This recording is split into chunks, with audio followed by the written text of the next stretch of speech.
And there are days where, it's hard. I miss him every day, but it's easier to carry the grief now instead of, because I know I'm not doing it alone. I have other people to help carry that with me. So.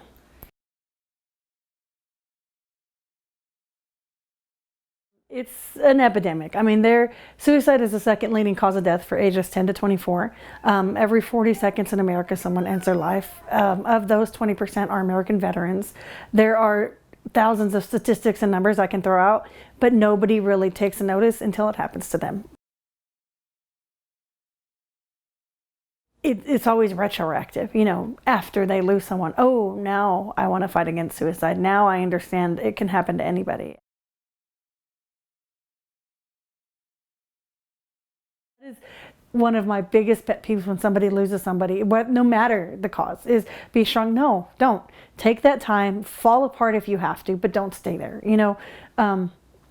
You just lost a big chunk of your life, whether it's your husband, your brother, a friend. Any kind of loss is devastating, and you need to take the time to grieve or you're never going to heal. So just being strong for your mom or being strong for your kids, that's not going to work.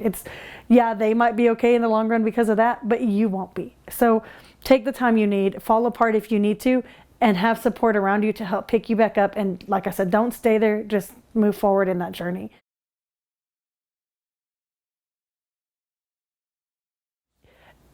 I mean, people say, oh, we have two other brothers. I'm like, okay, well, you pick which kid you don't want to live with. I want all three of them. It's not, oh, okay, well, I have a spare, it's not like a tire. I can't just change it out. But Yeah. people are really ignorant when it comes to suicide loss. That's why I want the information out there to understand that they're not cowards. They're not going to hell. They're not, selfish. It's not anything like that. Over 90% of people who end their lives have a treatable mental illness. And it's just, we've got to get there. We've got to have better mental health support.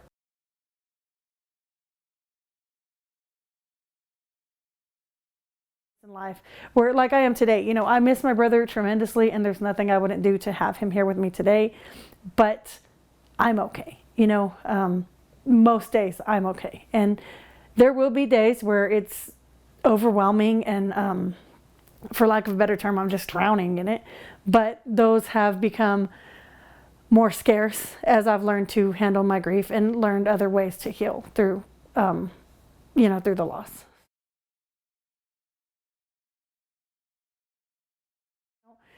You can't pick up the phone and call him. You can't one of the hardest things is I got married in March of 2018, and I had done so good. And March 1st, it really hit me that I was getting married and my brother was still dead and he wasn't going to be there. So there are certain events, certain milestones that are a lot harder.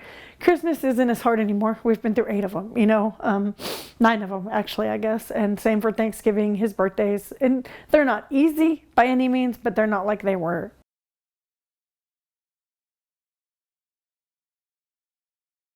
It doesn't matter where you're at. Sometimes you just need extra help, and there's nothing wrong with that. So, it's okay to go to counseling.